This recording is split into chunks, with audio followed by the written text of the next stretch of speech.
Welcome back to the Hip Replacement Podcast.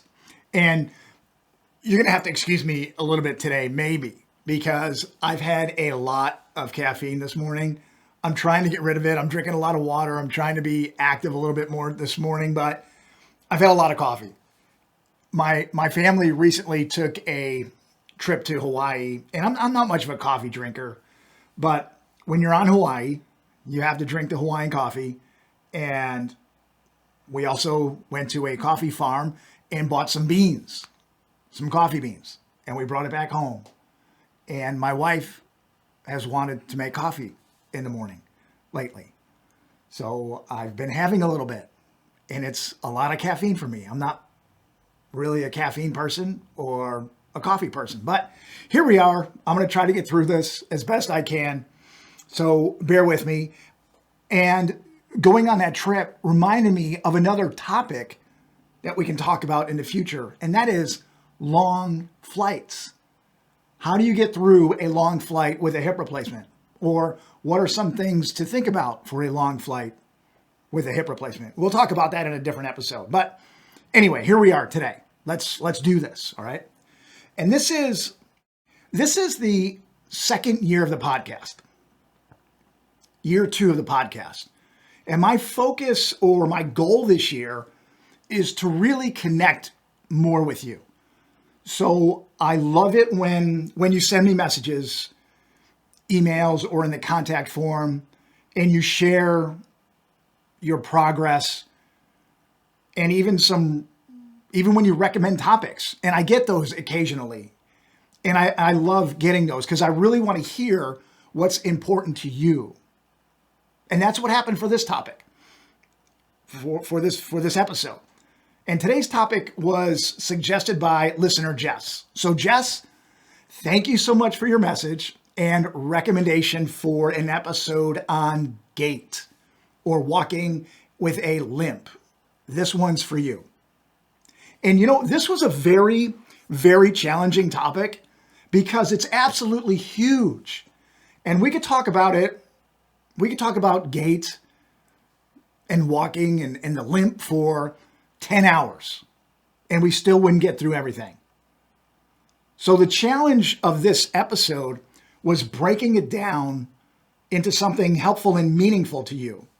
All right. And I've actually had to break it up into a couple different episodes because when I was preparing for this topic, this is what happens. When I prepare for a topic, if you don't know, if you never put together anything like this is what happens. I write down a bunch of notes. I think about the things that are relevant. I take a bunch of notes. I organize them into some relevant subtopics. And then I put them into some order that makes sense. Something that I can follow along in my head as I'm talking with you. And I did this for several hours for this episode. I had a lot of notes, and then I threw them all away because it was hard to make heads or tails and narrow it down. Because we can't talk about the limp or a gait directly without talking about a higher level issue first. And this topic got really big. And that higher level issue that we need to talk about before we can talk about Gait is this. What did you go to the surgeon for in the first place? Why did you go? And I think most of us went there because we had a defective joint. Now, the defective joint is not the same as your limp. And fixing the joint is not the same thing as fixing the limp. They're two totally different things. Just because you get the hip joint replaced and fixed does not mean that the limp goes away. Let me say that again. Just because you get the hip joint replaced and fixed does not mean the limp goes away. You were probably limping for years, unless you've had an injury and then all of a sudden you needed a hip replacement. But if it has been a slowly progressing issue for you and you're anything like me, you were probably limping for years before the hip replacement surgery. And you're going to be limping for a long time after. A long time is relative for a lot of different reasons. But fixing the hip joint does not mean that all the pain is going to go away and stay away. The pain from the joint itself, from the mechanical part of the joint itself, will go away after the surgery. But you may be experiencing pain and some discomfort for reasons other than the actual bone issue. So there's a lot of things going on in the hip, and there's a lot of reasons for the hip pain. But a lot of times we think that the hip replacement surgery is going to get rid of the pain and the limp. And after surgery, something may not feel right, or you may be in pain. So what happens is you go back to the surgeon for an x-ray, which turned out to look perfect. This happened to me. I was having pain in my thigh, on the side of my thigh, long years after the surgeries. And I went back, had the x-rays. Your x-rays look perfect. The hip implants are perfect. It's not a skeletal issue. The surgeon did a great job. It was a muscular issue. But if the x-rays look great, then why are you still in pain or discomfort? And why are you still limping? Because many of us can limp for a long time after surgery, and we can't figure it out. We go to the surgeon says, nope, everything looks great. So why are you still limping? And are you ready for the answer? Some people may not like it, but here's the answer. Because you relied on the surgeon to fix the entire problem when their role was just to fix one piece of the entire problem. So before we can go deep into the limp issue, we need to understand a little bit more about the overall problem that we had or still have. We have an overall problem that has many components. It could include a joint issue, the skeleton, the muscles, maybe our weight, maybe our nutrition, our mental health, our mental state, our expectations for the surgery, for recovery, for the future, and maybe even our self-esteem, what we think we deserve out of a recovery. We may not even realize all these things are present because they've been with us for so long, and they may be deep rooted in our mind and in our body and in our psyche. They're there somewhere. So when we go to the surgeon, we hope or we expect to come out on the other side after surgery feeling much better. But the surgeon has nothing to do with many of these other issues. And this is a very important topic that we're going to dedicate a separate episode specifically to these things. But for now, we expect a hip replacement surgery to get rid of our pain and restore functionality of the hip. And we're mistaken in that desire or hope. We expect too much of a surgery. A successful surgery will restore the function of the hip joint without doing any unnecessary damage to other systems in the body. That's it. It's going to restore the skeletal function of the hip joint. That's it. And you need to understand that first before we can move on to the actual limp. Because if we're expecting the surgery to be this magic pill to take care of our back, to take care of our hip, our limp, the pain in our legs, I think we're misguided in what we're expecting. So you may be sitting there scratching your head or shaking your head and saying to yourself, so you mean I could still have a successful surgery and still have a limp Yes, that's what I'm saying. Believe me, getting rid of my limp was a huge priority for me. But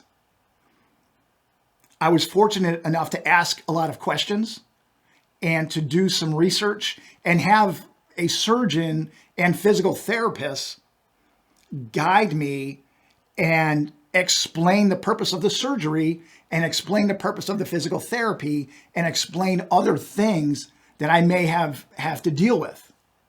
So the surgery wasn't a magic pill. It wasn't a solution to everything. It was a solution to one item, one issue of a big overall problem. And yeah, getting rid of the limp was a huge priority for me. After I woke up from surgery, of course, my first priority was just being able to walk, being able to move around, being able to be functional. But after that, I really wanted to get rid of my limp.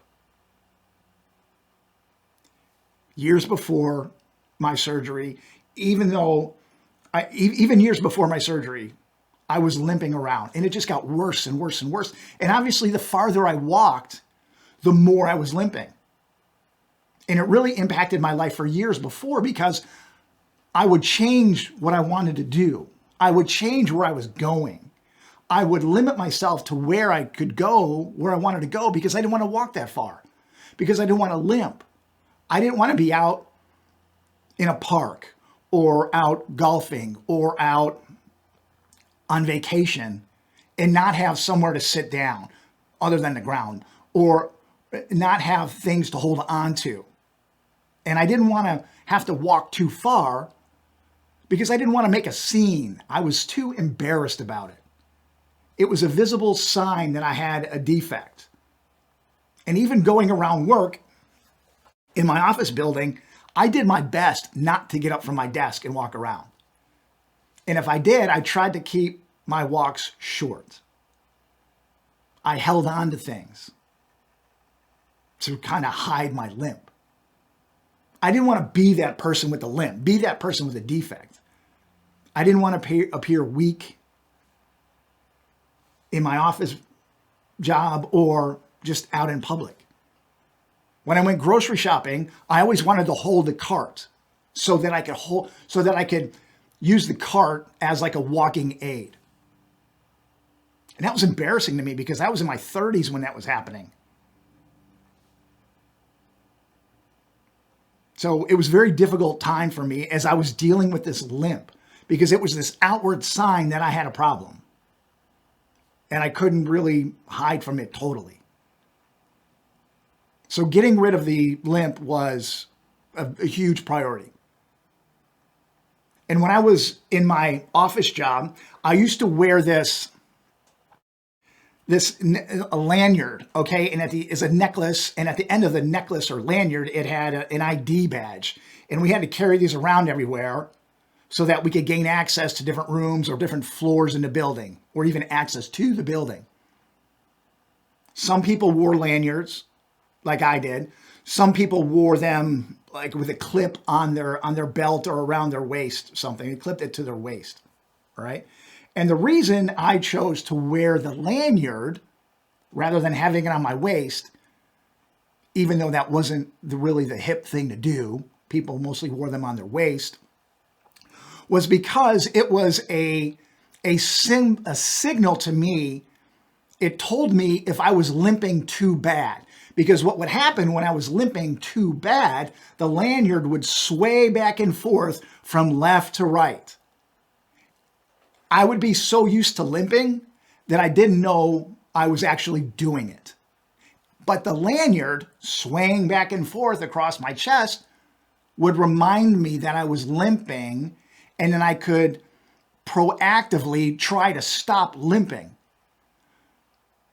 Maybe by grabbing some furniture, holding onto the wall, sitting down, taking a break, doing whatever excuse I could do at the time so that I could stop moving or get some help moving to reduce my limp. Because as I'm walking down the hall, The last thing I wanted people to see was me coming up the hall, swaying, wobbling back and forth from left to right. It made me feel less of a person. So I used the lanyard as a signal to help me know when I was limping badly, because I would be swaying side to side. So we needed to understand the whole reason we went to the surgeon to begin with, to eliminate this big problem that we had. But I think we're asking too much of the surgeon and of the surgery. The surgeons are generally excellent. They're very highly trained in a specific thing. And I'm very grateful for the surgeon that I had. He did excellent work. But I'm also fortunate to get the help I needed to realize that there are bigger issues that I needed to address other than the skeleton part of the problem being replaced. So I hope you realize that we can't just expect the surgery itself, which replaces the skeleton portion of the hip, of the body, to help us change everything.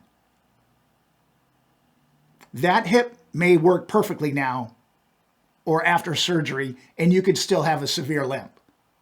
And that's going to take some time. That's going to take some effort to address. And we're going to get into the next episode, the different things related to the limp itself. We're going to get into just talking about the lingering old limp. Why are you still limping after so long? The weak muscles you may have. Having a shorter stride or a step after the surgery. Unequal leg length. And the impact that has on a limp. Your toes turning in or out. And I have this issue too. The surgeon came into the hospital room a few hours after surgery and told me that the guidance system, the computer guided system, failed. So they had to go manually and eyeball it, so my hip may not have been put back perfectly. And at the time, I didn't know what that meant because I was still loopy because of the pain medication and just being out and just waking up.